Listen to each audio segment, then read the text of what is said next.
What's up, Gulaman? Alright, a weekly update natin at mag-update lang tayo ng mga builds natin sa Royal Guard. Simulan natin sa Mighty Defender build. Yan. Sa ating Mighty Defender build, meron tayong stats na kulang card. Insert card. Yan, sa stance build, yan ang gamit natin. Goib set, Naga Scale Shield at yan, Divine Spear na yung gamit ko sa weapon. Para sa mas malaking HP, sa more tank at more reflect ng ating Naga Scale Shield. Yan ang ating mga cards. Yan. Tapos gumagamit ako ng Time Guardian sa aking boots, di ba? Para sa course na hindi na naka-counter. Diba? Ganun din sa weapon, Magnolia card na ang gamit ko. Yan, tapos Mocha, dalawa. Tapos Poporing, minsan pinapalitan ko yan ng Osiris o kaya yung Orong. Yan, para sa ating utility. Yan, at Label Mic, Deverucci pa din. Yan. Yan, tapos ang ating stats, yan, strength, vitality, at dex. Kung tatanungin nyo, ba't di ako naglalagay ng int para sa magic defense, no? Kasi ang magic defense ko ay 1600, no? Ang warlock kasi, ang ignore depth niya ay nasa 1100. Yun yung normal na ignore depth ng warlock. So, walang silbi kahit magpataas ka ng MDEP mo, may ignore yun. Kasi, halimbawa kahit 2,000 pa kasi merong minus 45% na ignore MDEF ang Warlock dahil lata sa kanilang weapon. No? So masisiro ka kahit anong gawin mong pagpapataas ng MDEF mo. Yan, tapos syempre yan ang ating damage reduction 5457, tapos PVP damage bonus na 3,000. Yan. Ang ating P damage reduction 190 at 196, at kapag nag-attack stance tayo, yan, umabot ng 240 at 246. At syempre, kung papalo pa tayo, yan, 272, 278. Minsan umabot siya ng 300. Depende kung mga buffs, no? Tapos 350 kapag may priest, umabot siya ng 350. Batayo niyang tumaas. Yan, so ang aking skill na ginagamit na rin, no? Ginaya ko yung build ni Chin Valdez sa kanyang War God, ay sa kanyang Mighty Defender. Naglagay na ako ng Gloria Domini. So sa tingin ko, ito yung pinaka the best na gawin nyo ngayon sa inyong War God, ay sa Mighty Defender. Yan. So meron tayong stats na 268, 278. At ang aking Nebula ay hindi ko pa rin na-upgrade sa level 80. Napaka-importante ng level 80. Yan, para dun sa HP regeneration at sa control immunity na 5 seconds. No? So magkaiba daw yung cooldown nila. So pwede ka magpalit-palit ng unlimited. At saka yung cooldown ng stance ay mabilis lang naman. Yan yun, bug yun . Yan, tapos balik tayo sa ating War God, no? Ang bumubuo ko ngayon ng War God or Ferocious Warrior build, no? Sa PvP. So, kung tatanungin niyo kung paano ba siya binibuild, no? I-build mo rin siya ng makunat, no? Yan, may 200 reduction pa rin. Tapos, yan yung stats. Tapos sa mga nagtatanong kung ilan ba yung kailangan mong hit rate, siguro kulang nga yung 320, no? Pero kung usapang PvE lang, kailangan mo 315.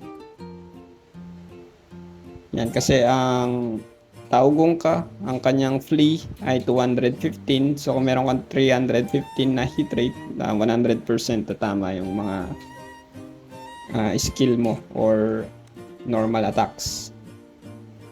Yan. So, ang maganda sa War God, no, malaki yung potential na itong build na to. Kaya lang, maraming players ay sumuko na sa pag-build ng War God. Bakit? Bakit sila sumuko sa pag-build ng War God? Teka lang, ayusin natin ang stats. Ba't nakapang-tank? PvP DPS. Yan. Tapos ang card ay yung critical PvP. Yan. So sa War God, ang pinaka the best na equipment sa armor ay yung Fire Dragon or yung King of Resentment, no? Yan. Ngayon, bakit yung ibang player ayaw ng King of Resentment? Sinasabi nila, yung tiers daw yung pinakamataas, no? Pero sa totoo, King of Resentment ang mas mataas ang damage. Kasi kaya nila nasasabi yun, kasi mababa yung stats ng agility. Pero kung yung agility mo ay ipapump mo ng mas mataas, malaki yung magiging damage ng King of Resentment.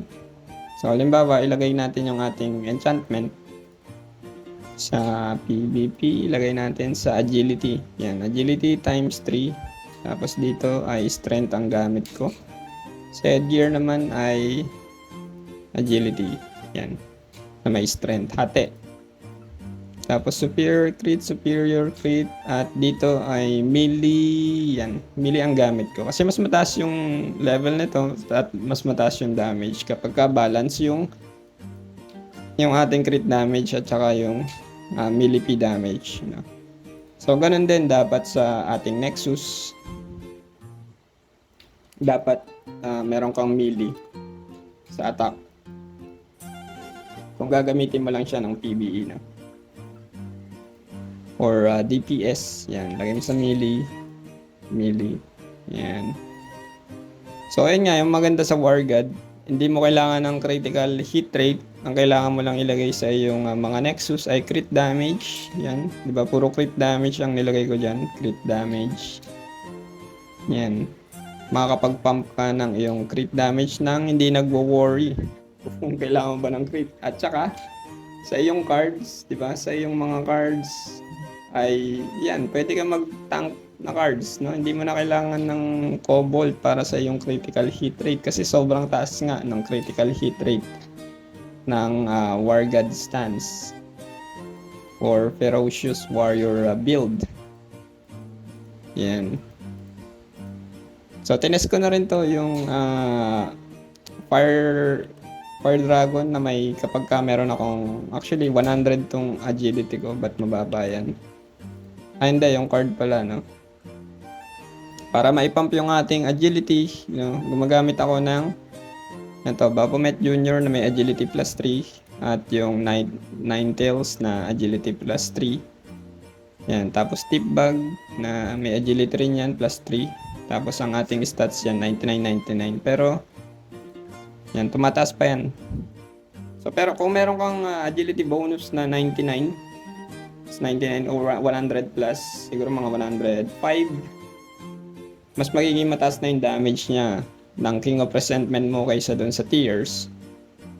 So, ayan, lalo na yung iba, may damage, may agility bonus na 150, 170 sa mga whales. Yun, mataas na yung magiging damage nun kumpara sa kasi unang-una, dalawa yung nagbe-benefit sa'yo. Nagbe-benefit ka sa strength at saka sa agility pa ng iyong set. Hindi katulad pagka tiers sa strength ka lang nagbe-benefit. So, yung source of damage mo ay sa strength lang. Hindi katulad pag King of Resentment, pati agility kasama. Yan. So, yan ang ating stats, no? Meron tayong melee na 30% at 43% na crit damage. Ngayon sa weapon, kung PvP, usapang PvP, siyempre Ryzen size card pa rin. No? Pero kung halimbawa meron ka lang skeleton worker na tulad ko, 18% lang yan dahil wala pa siyang 1 star. Pwede mong gamitin yung yung critical. Yan, ito, crit damage card. So, kasi 15% plus 4%, 19% na agad yan. So, mas okay to kung 3 star kumpara sa 0 star na skeleton worker. Pero syempre, kung mayroon kang 3 star na skeleton worker, mas mataas yung damage nun. Yan, tapos damage test natin. Actually, mababa na yung damage. Yung damage nito, no? Kasi yung mga feathers ko ay nasa defensive na lahat, no? Yan. Pero damage test pa rin natin. Lagay natin sa PBE. Yan.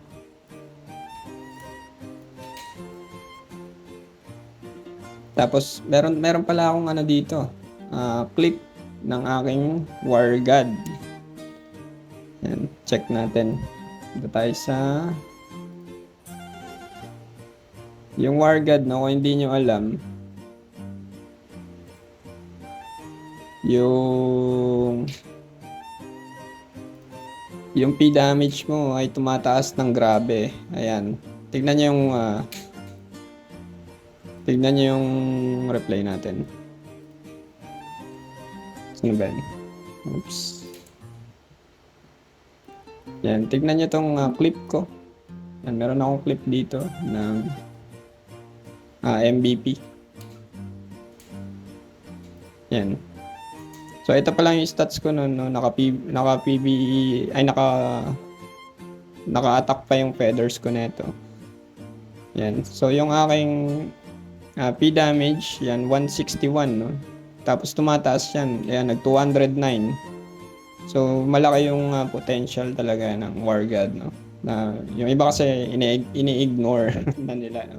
Marami kasi mga Rune Knight nag-change sa Royal Guard tapos di nila nagustuhan kasi hindi pa nila na-build or na-maximize yung full potential. O ayan, nag-220 pala yung P damage ko dito. Yan. Pero syempre, i-adjust pa siguro naman, no? Marami na rin naman na balibalita na ma-adjust pa ang Royal Guard at Shura. So abangan natin sa mga susunod pang video. Yun lang. Alright, kita-kits ulit next video. Bye-bye!